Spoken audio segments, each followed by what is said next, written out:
د مغربي تهذیب پرنګ رنگ شوی د نوي کل په سوچ اډانا ریډیایي ډراما پښتانه لیکونکي پروفیسر ډاکټر محمد همایون هما، پروډیوسر ساجد محمود خان، آډیو ایډیټنګ انجینئر محمد سلمان حیات.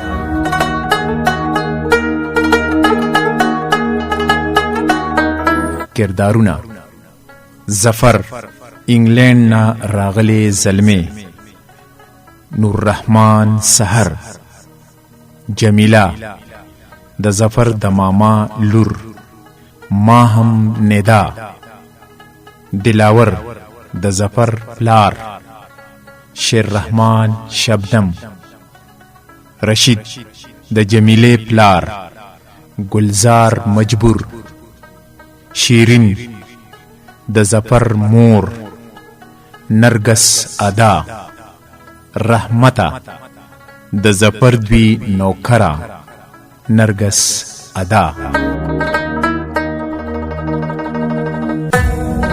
پیش کون کے پختونخوا ریڈیو مردان.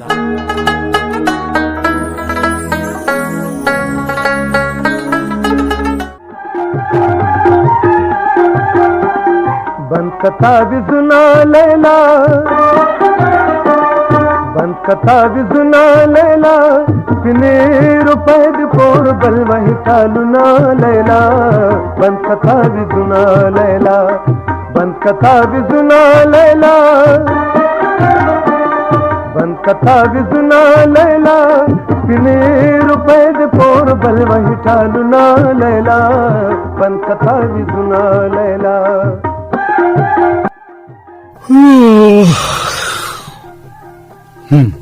بیا دا بکواس پر ریډیو کې لګولې دي. رحمتي ورحمتي کم خوا غر کشوي دا د درغلم خانه راشه.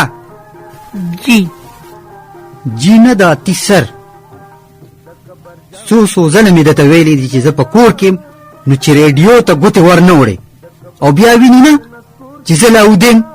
خان دا مشر بیبي لګولو، هغې وی چې غرمه شوه اوسه. چې څنګه ته داسې د مشر بیبي هم ده، که غرمه شوه نو کوم اسمانه را پرېوته. بند که دا ریډیو. قدر خان ریډیو بندوم. بچی دا څه شور دی؟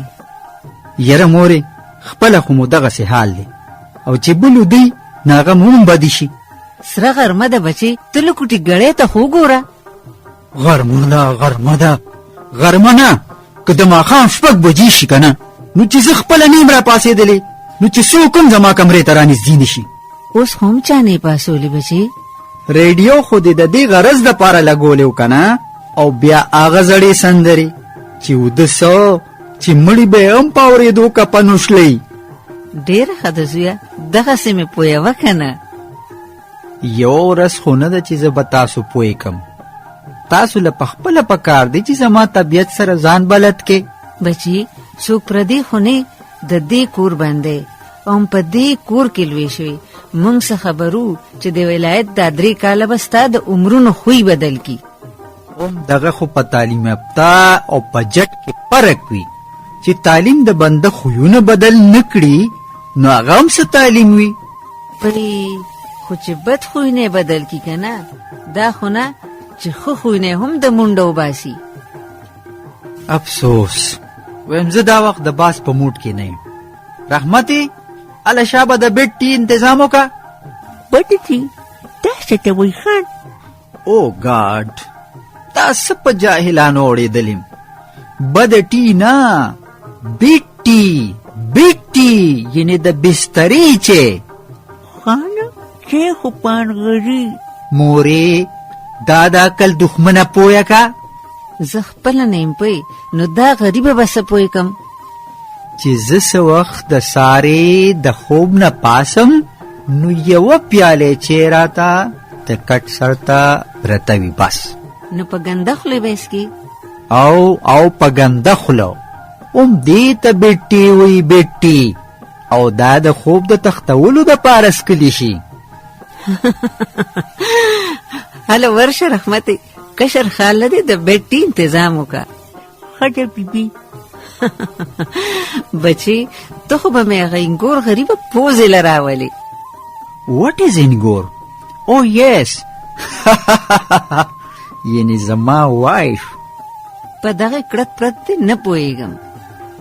خیر چې خو اعلی تعلیم یافته په مهذبه سوسایټۍ کې د ناستې پاستې قابله او د نوي ژوند په اسرارو رموز پوهی، نو هغې ته بیا څه تکلیف کیدی شي؟ تعلیم یافته خو ده، خو هغه غریبه په دومره کیسو چرته پوهېږي. څوک؟ د ماما لور دی، نور څوک؟ دا څنګه تاسو زه د هغې سره انګیج؟ زما مطلب دی ویدن مو راته کړې ده. هغه خو یې تا ته په ماشوموالي کې ویلې وه. هماغه د بابا آدم د زمانې زاړه کارونه. یو زر ځله خو مې ویلي دي چې کوم سلیکشن ما خپله نه دی کړی، نو هغې ته زه څنګه رضا کیدی شم؟ بچي دې کې د رضا کېدو څه دي؟ خپله د ماما لور دې ده، څه پردی خو نه ده. که د ماما لور مې ده نو څه چلو شو؟ دا دلیل زما د اصولو د ماتولو دپاره څه ډېر وزني نشي ثابتېدی. زه ته خپلې مرضۍ خاوند یم، خپله خبره به ګورم. مونږ ګنې ستا په بده کې ګرځو؟ دا زه نشم ویلی، خو دا زما ذاتي معامله ده او په دې زه د بل نه ښه پوهېږم. ښه بچي مونږ څه خبرو چې د ولایت هوا به ستا د سترګو حیا والوځي، ګنې دا غلطي به م چرې نه وه کړې. تاسو که هر څه وایې، خو زه خپل اصول ستاسو په رضا نشم قربانولی. بس دی زه د نو ځم، چې پلار دې راشي نو د سره به خبرې وکړي، بیا به ګورم چې ته زمونږ په رضا کېږي او که نه. ویم د زپر د خولې خبره د کاڼي کرښه وي، د کاڼي کرښه. ها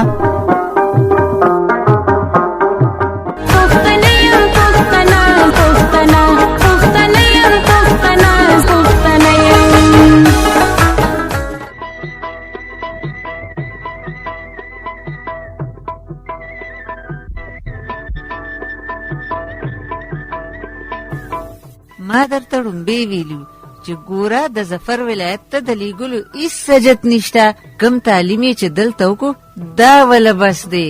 مړ دی ته اوس څه پوهېږې؟ نن سبا د اعلی تعلیم نه بغیر د انسان ژوند نیمګړی وي، نیمګړی. په داسې اعلی تعلیم دې اور پورې شي چې روغ رمټ بندر ډون کوڼ کي. دا ته څه وې؟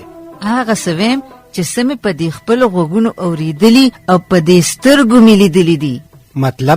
مطلب دا چې ما نن ظفر سره د هغه د واده په هکله خبره شروع کړه، نو یې صفا انکاري شو او ویل چې زه ستاسو رضا نشم کولی.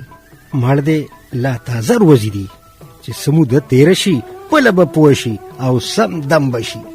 ما وی چې واده وکړي نو څه په سمه لار به راوړي، نو اوس خو په ډکه خوله د هغې نه م انکاري شو. دا د هغه د خولې خبرې نه دي، لا زه ژوندیم هغه به هغه څه کوي چې څه ورته زه ویم. کتی به شي که نه چې هغه تر کومې زمونږ مني. دا ته څنګه خبرې کوې؟ اخر هغه زما زوی نه دی.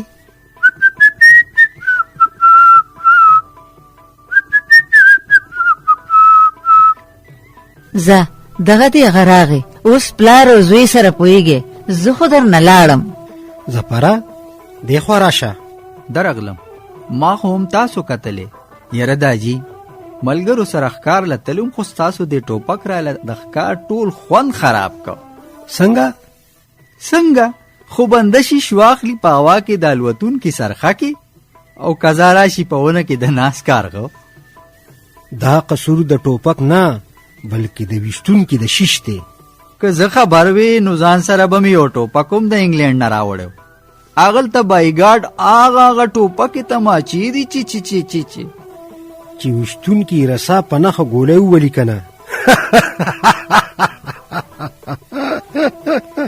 زما مطلب دا نه و، خو د انګلینډ ستا هر څه مطلب چې وي، خو کېنه زه د سر یو څو خبرې کول غواړم.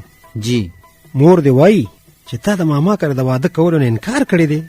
جی وجه؟ کومه جینۍ چې ما لیدلې نه وي، زه د هغې د خیالاتو نه واقف نیم، هغه زما د خویونو نه نابلده وي. نو بیا زمونږ ژوند به څنګه تیریږي؟ نو ولې تا د ماما لور نه ده لیدلې؟ لیدلې مې ده، خو د ماشوموالي او د پیغلتوب په عمرونو کې فرق وي.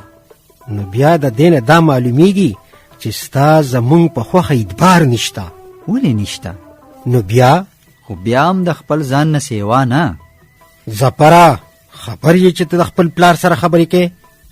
اخر تاسو په دې معامله کې دومره ضد نه ولې کار اخلئ؟ نو ستا د دې ضد څه وجه کیدی شي؟ اخر جمیله هم تعلیم یافته ده او د خپلې مرضۍ مالکه کیدی شي چې څنګه زما خیالات دي داسې د هغې هم دي. دا ستا غلط فهمي ده. واوره، که تا زمونږ خوښه ونه کړه نو بیا به په خپلو کړو پیمانه. زه به ستاسو خوښې ته غاړه کېدم، خو په یو شرط. په کوم شرط؟ چې زه به د ماما لور جمیلې سره خپله وینم. ولې ستا د خپل ماما په پښتونولۍ کې شک ته څه؟ نه. نو بیا ته څنګه دا امید لرې چې هغه به خپله لور د واده غوندې نازکې مسلې باندې تا سره خبرو ته پرېږدي؟ نو بیا زه خپل اصول نشم ماتولی. زپره، ستا دا خیال دی چې زه اوس هم په ولایت کې ناست یم؟ سترګې وغړوه او خپل حیثیت وپېژنه. ته د یو پښتون په کور کې پیدا شوې. شیرینه، و شیرینه، دی خوا راشه. څه چل دی؟ سبا دې رور کره لاړه شه او ورته ووایه چې زر تر زره دې ځان تیار کړي. موږ دې راختلې میاشت کې دننه واده کول غواړو. خپله خوښه به کوي. ګورم چې دې ډولۍ د کور نه څنګه واپس کړي. بېشکه چې زما د ډولۍ د واپس کولو طاقت نشته، خو که تاسو خپل ضد پرې نه ښودو نو ما به دې کور پرې ښودو باندې مجبوره کې. شیرینې، لرې که دا بې حیا زما د مخې نه. ګنې نو درنګ سات له زما دا لاس د ده مرۍ ته ور اوږدېږي. زه دا دې خپله ځم. بې حیا، بې شرمه.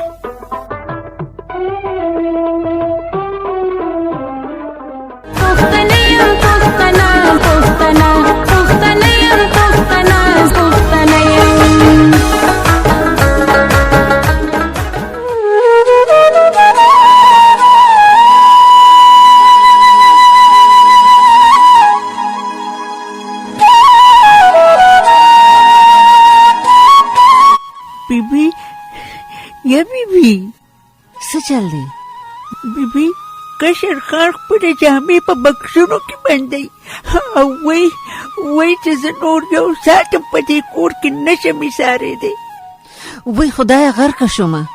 زم چې ورپسې ورشم هلک ته ځان سره څه چلو نه کي. بچې، یا بچې، دا تا څه لیونتوب راغستی دی؟ لیونتوب ما راغستی دی او که تاسو؟ لږ شی د مخې نه مې. ته خدای روی منه او زت پرېږده، دا خلک به څه وایي؟ مورې، که غواړې چې زه په دې کور کې ایسار شم نو د واده په معامله کې ما خپلې خوښې ته پرېږدې او یا د ماما لور سره زما د ملاقات لاره سمه کې، او که دې دواړو کې یوې ته هم غاړه نه ږدې که نه نو بیا پرېږدې، زه په خپله لاره ځم. ښه ده زویه، چې ته خپل ضد نه پرېږدې نو موږ به ستا ومنو. زه به سبا ستا ماما سره خبره وکړم که غاړه یې کېښوده نو.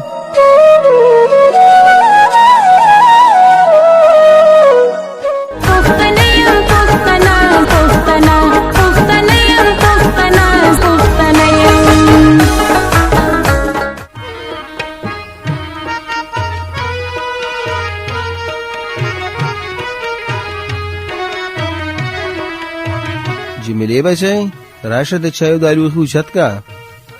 جمیلې امتحان پاس که نه؟ او لخیره 12مې په فرسټ ډیویژن کې پاس کو. شکرونه دي، شکرونه. ښه ده خورې، اوس ووایه دا څنګه دې دومره موده پس لاره خطا کا؟ یار وره، څه به درته ووایم، کله نه چې ظفر د ولایت نه راغلی دی سر ګرولو ته نیموزګاره شوی. هره ورځ یې 2-3 میلمانه راغلي. او کنه ولی به نه وي، ظفر خو له خیره اوس اوچت سړی دی. او بیا زمون خیال دی چې د واده هم زر در زر انتظام وکړو. ښه به وي کنه. ستا څه خیال دی؟ تاسو به کله پورې تیار شئ؟ زمونږ څه تیاری دی، مونږ تیار یو، خو چې ستاسو سمې برابر شي. زمونږ هم هر څه تیار دی، خو ظفر څه؟ هسې هغه یو ضد نیولی دی. څنګه ضد؟ روره خفه کېږي به نه. وایه زما په زړه کې دې شک واچو. هغه وای چې د جمیلې سره لیدل غواړم. سلا خبره اترله. شیرین په کوم خیال چې ته راغلی دا خو دغسې په زړه کې کور ته یوسه چې یو غوږ او بل غوږ ترې خبر نشي. ګنې نو نه به تاسو رخه شي او نه ماله. او ظفر ته ووایه چې ستا ماماله د پښتونولۍ لار نه ده پرېښودې. وروره جولې درته غواړم. خورې زه حیران یم چې دلاور دې خبرې ته څنګه غاړه کېښوده. نه وروره زه د هغه نه پټه راغلیم. هغه خو ظفر ته صفا ویلي دي چې یا به واده ته غاړه ږدي او یا به د کور وځي. زما لور عمر له په کور کې ناستې شي خو زه دې بې غیرتۍ ته غاړه نشم کېښودی. وروره پخپو دله پرېوځمه، زه نه دله نیسم. ستا په او نه د دوو تنو د ژوند سوال دی. خورې ما مه ګنهګاروه، خدای د پاره زما د خپو نه پاسه. نه به پاسم چې ته ما ته او وکړې. وکړه راته او که نه وکړه که نه. ترورو یا ترورو زما خوږې ترورو. لورې پاسه زه د ظفر سره لیدو ته تیاره یم. جمیلې بابا جی دا ته څه وایې؟ بابا ظفر زما د خپل ترور زوی دی، که زه هغه سره ووینم نو هیڅ باک نشته. خو د بېعزتۍ کوم داغ چې به زما په لمن ولګي د هغې به څوک ذمهوار وي؟ بابا جی زه پښتنه یم، زما په رګونو کې ستاسو وینه ده، تاسو په ما باندې اعتبار پکار دی. لورې ما دومره غټ امتحان ته مه نیسه. د ظفر سره لیدو نه پس تاسو زما نه هیڅ ګیله نه وي. ښه لورې چې څنګه ستا خوښه وي.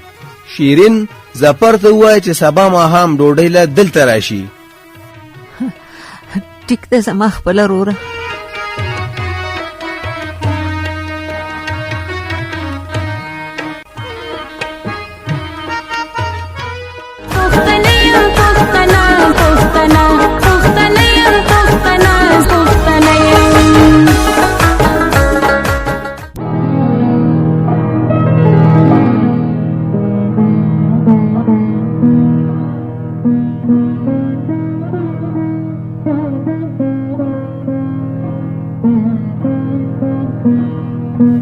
که زه خطا کېږم نه نو ته جمیلې. جی تشریف کېږدې. تhank you. د ډرایینګ روم دا ډیکوریشن ستا د اعلی ذوق او د آرټ سره د مینې ښکاره ثبوت دی. دا ستاسو زره نوازي ده. دا په دیوال ځای په ځای ځوړن پریم شوي تصویرونه زما په خیال ستا د خپل لاس جوړ دي. څه زما دي او څه راته د کالج د سهیلو له طرفه په تحفه کې راکړې شوي دي. however ځینې تصویرونه ستا د آزاد خیالۍ غمازي کوي. دا ستاسو غلط فهمي ده. زه د خیالاتو د ازادۍ قایله یم، د آزاد خیالۍ نه. زه ستا په خبره پوه نه شوم. پلیز ایکسپلین. تاسو د آزاد خیالۍ نه مطلب د معاشرې د افرادو ازادي ده. exactly. چې لکه د ډنګرو هر څوک خپله خوښه کوي او د خپلو روایاتو هیڅ خیال نه ساتي. زه د معاشرې د افرادو د دې قسم د ازادۍ هیڅ کله قایله کېدی نشم. ولې ستا ما سره ملاقات او داسې په ازادۍ خبرې تا د دې خبرې رد نه کوي؟ هیڅ چېرې نه. ته زما د ترور زوی او په دې رشته زما رور کېږي. د یوې خور د رور سره خبرې ته په خپل دلیل کې نشي پیش کولی. جمیلې دا ته څه وې؟ ما خو ته په ړومبي نظر د ټول ژوند د ملګرتیا دپاره خوښه کړې. خو که دا فیصله تا د خپل مور او پلار په وینا زما د لیدو نه مخکې کړې وي نو زما په کړه وړه او په شکل صورت کې به هیڅ فرق نه وي راغلی. خو جمیلې آی ایم سوري، ما خپل اصول نشو ماتولی. تا خپل اصول نشو ماتولی نو اوس درته زه هم د رور نه سیوا په بله سترګه نشم کتلی او ستا سره د واده نه انکار کوم. آخر وجه؟ لا د دې د پاسه هم د وجې پوښتنه کوي. ووره تا د خپل معاشرې نه بغاوت کړی دی. تا خپلو روایاتو ته په سپک نظر کتلی دي او د دې سزا هم دا ده چې ته عمر له په خپلو کړو پېمانه ګرځې. جمیلې تا د خپل پښتون پلار د جذباتو قدر ونه کړو. تا د پښتنې مور د اوښکو پروا ونه کړه. جمیلې خدای دپاره غلی شه. او اوس د پښتنې نه دا امید لري چې د دې هر څه د پاسه په هغه ستا ملګرتیا وکړي چېرې هم نه.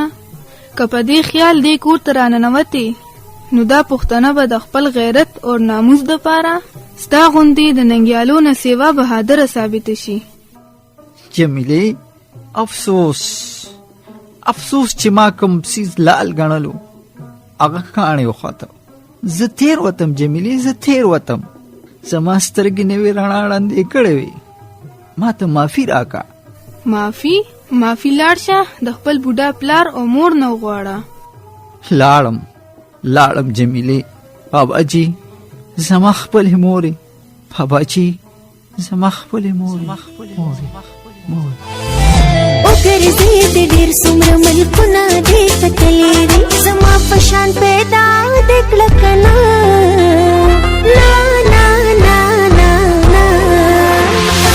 ما به درته وې که نه اشنا پښتنې ښکلې